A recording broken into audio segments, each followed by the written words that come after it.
메시아닉 TV 시청자 여러분 안녕하십니까? 저는 에프라임 목사입니다. 요즘 우리 대한민국에서 개헌 논의가 아주 활발하게 진행되고 있습니다. 새롭게 정권을 잡은 문재인 정부가 어, 개헌을 하겠다라는 의욕적인 그런 자세를 가지고 이제 거의 30년 만에 개헌을 하려고 시도하고 있습니다. 이 개헌이 어떻게 될지 참 우려스러운 그런 마음을 가지고 지켜보고 있는데 어, 이 대한민국의 재앙이 될 수도 있는 개헌이 될 수도 있을 것 같습니다. 개헌이 아니라 헌법 개정이 아니라 헌법 파괴까지 가지 않을까라는 그런 걱정을 하고 있습니다. 그 중에서 특별히 이런 내용들이 있죠. 양성평등이라는 말을 없애고 성평등으로 고치겠다. 남성, 여성이라고 하는 이 양성평등이라는 그런 표현을 고치고 성평등. 그렇게 되면 이제 트랜스젠더니 뭐 이상한 종류의 성 정체성을 가진 자들까지도 인정이 되는 아주 위험한 상황에 도달할 수 있습니다. 그리고 더불어서 차별금지법, 성적 지향에 따른 차별을 금지하는 법의 내용을 헌법에 집어넣겠다라고 이야기를 하고 있고, 나아가서는 이제 동성 결혼까지도 헌법에서 보장하는 그런 방안으로 지금 추진하려고 하는 것처럼 보입니다. 지금 이제 기독교계에서 상당히 이런 것들을 우려하면서 반대의 목소리를 높이고 있지만은 역부족인 것이 사실입니다. 그래서 우리는 주의 깊게 지켜봐야 되겠는데요. 참 이 동성의 문제, 동성의 문제가 전 세계적으로 마지막 때를 달구고 있는 아주 뜨거운 이슈가 되고 있는 것이 사실입니다. 동성애를 넘어서 이제 동성 결혼까지 합법화한 그런 나라들이 상당히 많고 갈수록 늘어가고 있는 것이 오늘날의 현실입니다. 미국 같은 경우는 벌써 절반 이상의 주에서 동성 결혼을 합법화하고 있는 실정입니다. 소돔과 고모라가 멸망한 가장 중요한 이유 중에 하나가 동성애였습니다. 그것만이 아니었지만은 동성애라는 죄 때문만은 아니었지만 그것이 가장 중요한 이유 중에 하나였다는 것만큼은 우리가 부정할 수 없을 것 같습니다. 이렇게 동성애자들 사실은 어떤 분들은 그런 얘기를 하는 걸 들었습니다. 동성애가 아니라 동성욕이다. 동성애라는 말은 우리 쓰지 말아야 된다. 동성애라고 하는 것은 동성과 사랑에 빠져서 하나의 가정을 이루는 그런 차원이 아니거든요. 동성욕이죠. 그래서 수없이 많은 동성 파트너를 바꿔가면서 성욕을 채우는 이런 짓을 하고 있는 행태인데 그렇기 때문에 동성애라는 말은 합당하지 않다. 동성욕, 동성과 만나서 성욕을 해소하고 성욕을 채우는 이런 삐뚤어진 그런 정욕인 것이죠. 그래서 동성욕자다, 동성욕이다 그런 표현이 좀 더 정확하다는 그런 이야기를 들어서 저는 상당히 공감을 했습니다. 동성욕, 이런 동성욕을 가진 자들, 이 동성욕을 이렇게 절제하거나 그 다음에 억누르는 것이 아니라 동성욕을 합법적으로 보장받으려고 하는 그런 움직임들이 지금 전 세계에서 일어나고 있고 그래서 자신들의 행위를 반성하는 것이 아니라 오히려 드러내놓고 이것을 자랑하고 전 세계에 알리기 위해서 보장받기 위해서 무슨 게이 프라이드 퍼레이드랄지 혹은 또 뭐죠? 퀴어 축제와 같은 그런 행사들을 하면서 이제 선전선동을 하고 사람들의 이제 시선을 끌고 관심을 끌고 법제화를 촉구하는 합법화를 촉구하는 그런 흐름에까지 지금 다다른 것이 마지막 때의 현상인 것 같습니다. 물론 이제 대부분의 기독교계는 동성애를 반대를 합니다.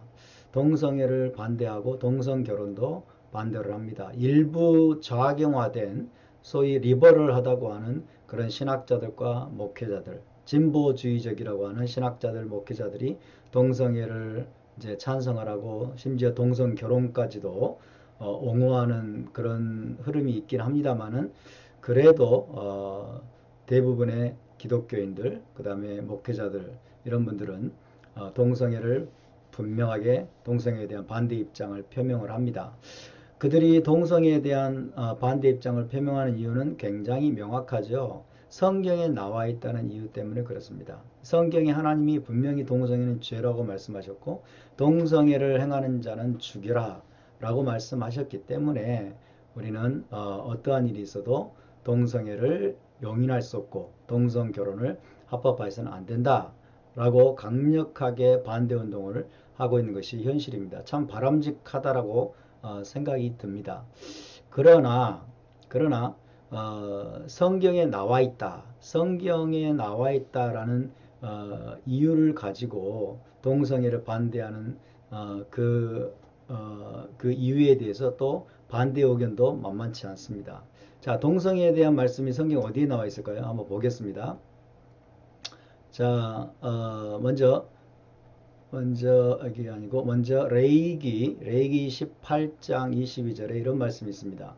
너는 여자와 동침함 같이 남자와 동침하지 말라. 이는 가증한 일이니라. 하나님께서 동성애를 가증하게 여기신다고 하는 분명한 말씀이죠. 레이기 10장 13절에서는 누구든지 여인과 동침하듯 남자와 동침하면 둘 다 가증한 일을 행함인즉 반드시 죽일지니 자기의 피가 자기에게로 돌아가리라. 이렇게 나와 있습니다. 예, 하나님께서 분명하게 성경에서 동성애를 정죄하고 있고 가증한 일이라고 말씀하고 있고 동성애를 행하는 자는 둘 다 가증한 일을 행하는 자이기 때문에 반드시 죽이라고까지 지금 말씀하고 있습니다. 자, 이런 말씀들을 인용을 하면 사람들이 뭐라고 말하냐면 이것은 구약의 말씀이지 않나? 구약의 말씀인데 구약의 말씀이 오늘날 적용이 되나? 우리는 신약시대에 살고 있는데 이렇게 반박하는 사람들이 있죠. 그래서 그 다음에 인용하는 말씀이 이런 신약의 말씀입니다. 로마서 1장 27절을 보면 그와 같이 남자들도 순리대로 여자 쓰기를 버리고 서로 향하여 음욕이 부릴 듯하며 남자가 남자와 더불어 부끄러운 일을 행하여 그들의 그릇 때문에 상당한 보응을 그들 자신이 받았느니라. 하나님의 법도를 따르지 아니하고 죄를 범하고 그다음에 부끄러운 일을 행하면 하나님이 내어버려 두시고 오히려 이제 보응하신다는 그런 맥락의 말씀입니다. 남자가 순리대로 여자 쓰기를 버리고 그러니까 여성과 결혼하지 않고 여성과 동침하지 않고 서로 남자가 남자를 향해서 음욕이 부릴 듯 함에 남자가 남자와 더불어 부끄러운 일을 행하여 부끄러운 일이라고 분명히 말씀하죠. 그래서 하나님 이런 자들을 내어버려 두신다라고 말씀합니다. 내어버려 두셔서 그들이 욕심대로 행하도록 함으로 말미암아 하나님이 그들을 심판하신다는 내용이죠. 고린도서 6장 9절부터 보면은요. 불의한 자가 하나님의 나라를 유업으로 받지 못할 줄을 알지 못하. 하나님의 나라는 천국입니다. 불의한 자는 천국에 들어갈 수 없다는 말씀이죠. 미혹을 받지 말라. 음행하는 자, 우상 숭배하는 자, 간음하는 자, 탐색하는 자, 남색하는 자가 나옵니다. 남색하는 자. 호모섹슈얼이라고 영어 성경에 번역이 되어 있고 어떤 번역에는 소도마이트라고 되어 있습니다. 소돔의 사람들이 행했던 남색, 호모섹슈얼, 동성애를 행하는 자나 이런 사람들은 하나님의 나라를 유업으로 받지 못하리라. 천국에 들어갈 수 없다라고 분명히 말씀하고 있습니다. 또 디모데전서 1장 10절에서 음행하는 자와 남색하는 자 하면서 또 이게 호모섹슈얼이 나옵니다. 이런 자들이 바로 바른 교훈을 거스르는 자라고 분명히 나와 있지요. 자, 이런 말씀들을 토대로 해서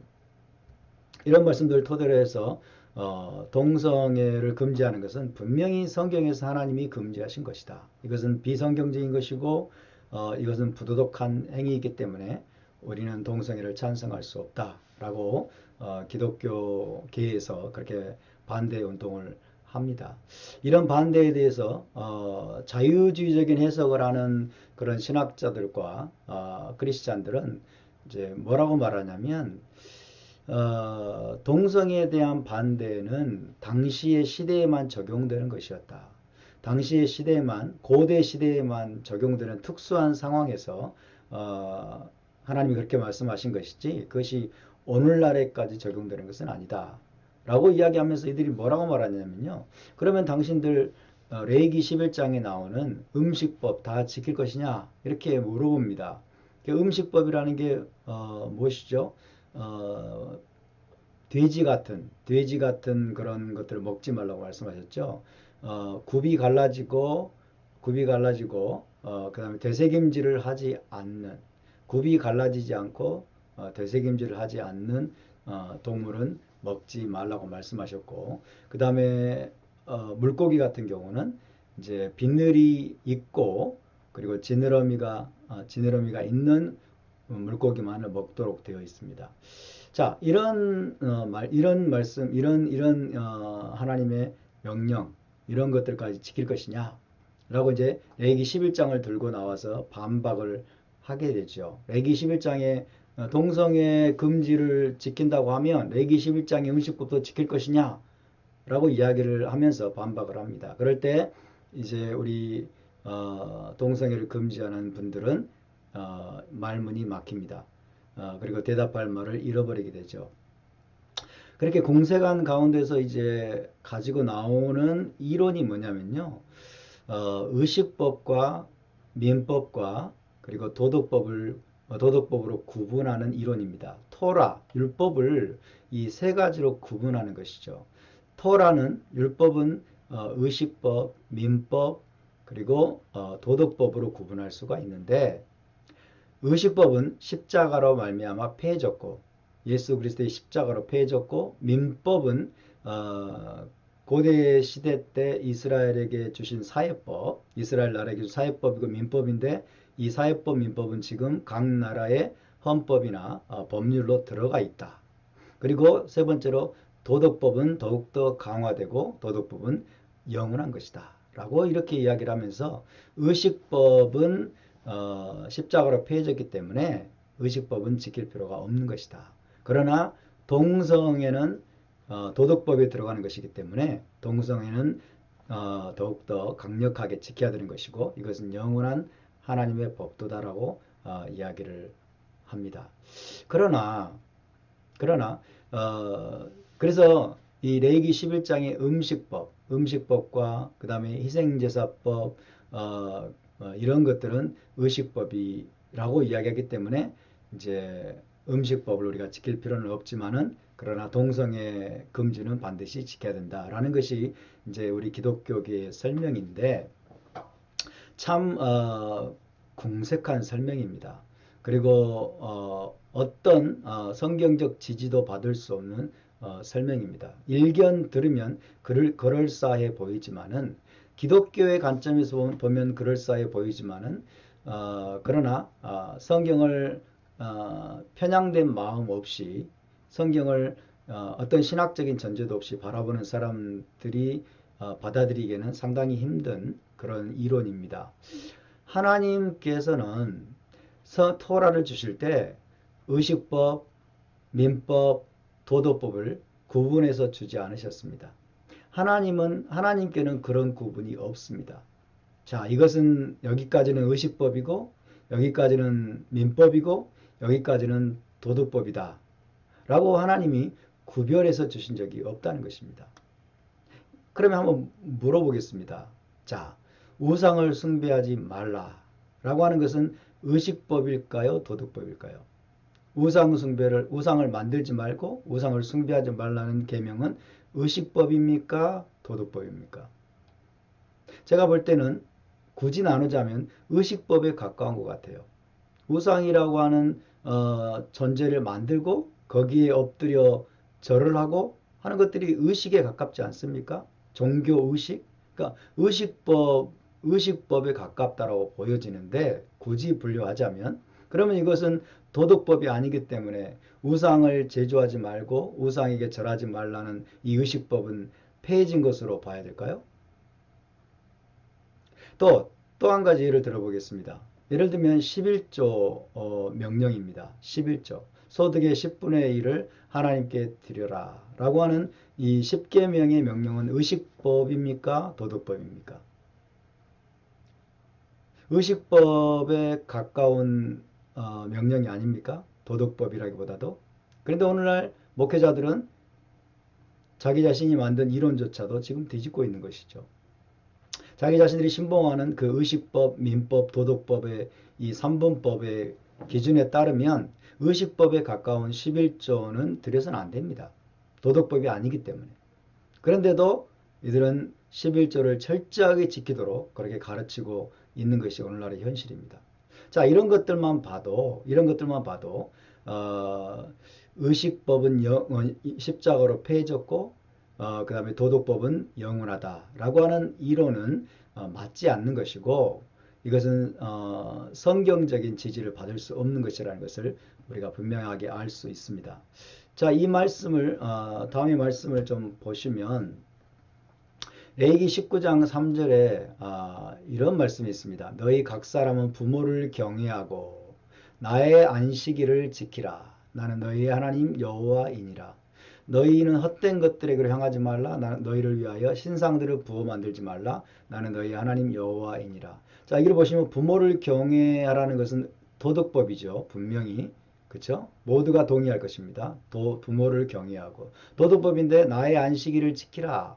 이것을 오늘날 기독교는 의식법으로 분류하고 있습니다. 그래서 안 지키고 있죠. 의식법은 폐해졌다라고. 그리고 또 헛된 것으로 향하지 말고 너희를 위해서 신상들을 부어 만들지 말라. 이것도 의식법에 가까운 것입니다. 굳이 분류하자면 의식법이라고 할 수 있습니다. 자, 의식법이라고 하면서 안식일은 안 지키고 의식법에 가까운 신상들은 부어 만들지 말라는 이 말씀은 지켜야 한다고 말하고 이렇게 해석을 하는 것은 말이 안 되는 해석이라는 것입니다. 제가 이 말씀을 보여드리는 이유는 이 말씀을 예로 드는 이유는 뭐냐면 하나님께서는 도덕법과 의식법을 나란히 주셨다는 거예요.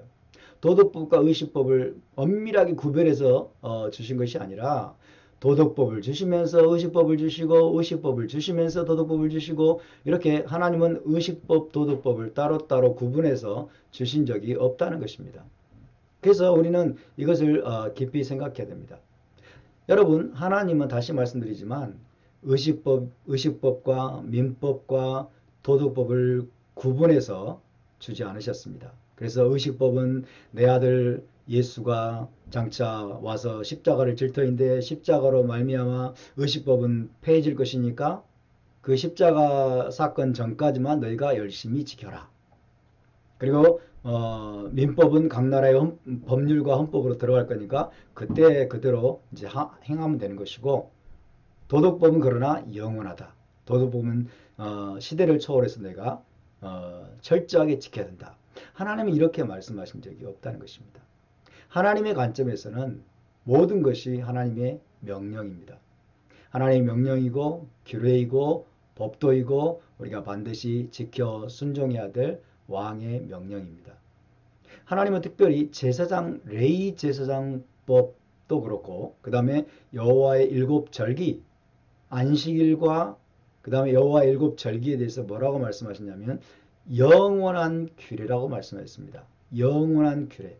영원한 규례라는 말은 현 세상이 끝날 때까지를 말합니다. 현 세상이 끝날 때까지. 현재 있는 하늘과 땅이 끝날 때까지 영원하다라고 하나님이 말씀하셨어요. 그래서 하나님은 의식법, 민법, 도덕법을 구별하지 않고 그 모든 말씀이 영원한 규례다. 하나님의 백성이라면 영원토록 이 토라를 준행하면서 거룩을 이루어가고 하나님의 백성의 합당한 삶을 살아야 된다라고 하나님께서 명령하신 것이죠. 사랑하는 여러분, 의식법, 민법, 도덕법을 구분하는 것은 인위적인 잣대입니다. 그리고 자의적인 잣대가 될 수 있습니다. 귀에 걸면 귀걸이가 될 수 있고 코에 걸면 코걸이가 될 수 있습니다. 내가 볼 때는 여기까지는 의식법이고 내가 볼 때는 여기까지는 도덕법이고 이렇게 사람마다 각기 다른 구분이 나올 수밖에 없습니다. 그래서 어떤 사람의 눈에는 동성애는 도덕법이 아니야. 어떤 사람의 눈에는 동성애가 도덕법이야. 이런 식의 자의적인 그런 구분이 또 생겨날 수밖에 없는 것이죠. 의식법, 민법, 도덕법을 구분해서 의식법은 폐졌고 도덕법은 영원하고 이런 식의 사고, 이런 식의 구별법, 구분법은 이제 우리가 버려야 됩니다. 그리고 이런 구분을 통해서 의식법을 날려버리는 행위는 대단히 위험합니다. 의식법과 토라를 의식법과 민법과 그리고 도덕법으로 구분을 한 다음에 도덕법은 영원히 지켜야 한다고 말을 하고 그러면서 의식법을 일순간에 날려버리는 행위, 일순간에 폐해버리는 행위. 예를 들면 정결법, 그리고 희생제사법, 그리고 할례법, 그리고 안식일법, 절기법 등등 우리가 볼 때 의식, 종교 의식에 불과한 것이라고 하는 이 법들을 다 지키지 않아도 된다라고 이렇게 판결을 내리는 순간 우리는 어떤 위험한 사상에 문을 열어놓고 있는 줄 아십니까? 시대가 지남에 따라 우리가 지키지 않아도 되는 법이 있을 수도 있구나. 성경 말씀은 시대에 따라서 변화될 수 있고 지키지 않을 수도 있고 그 다음에 폐해질 수도 있다라고 하는 그 위험한 사상의 문을 열어주게 됩니다. 그래서 이것은 하나님의 말씀을 파괴하는 행위가 될 수 있고 그리고 하나님의 말씀대로 살기를 싫어하는 사람들에게 핑곗거리를 주어서 자기들의 자의적인 잣대로 성경 말씀을 재단을 해서 자기들이 지키기 싫어하는 말씀들을 안 지켜도 된다라고 하는 것을 정당화할 수 있는 그런 구실을 우리가 줄 수 있게 되는 것입니다. 대단히 이것은 위험한 행위죠. 의식법, 민법, 도덕법을 구분해서 의식법은 폐졌는데 도덕법은 영원하다. 이것은 우리가 결코 용납할 수 없는, 결코 우리가 타협해서는 안 되는 인위적이고 사람의 머리에서 나온 잘못된 이론이라는 것을 여러분께 분명히 밝혀드리고 싶습니다. 예수와께서는 뭐라고 말씀하셨는지 우리가 분명히 다시 한번 상기하기를 원하는데요. 마태복음 5장 17절 18절에서 우리 주님은 못을 박으셨습니다. 내가 토라 율법이나 선지서를 폐하러 온 줄로 생각하지 말라. 폐하러 온 것이 아니요 완전케 하려 함이라.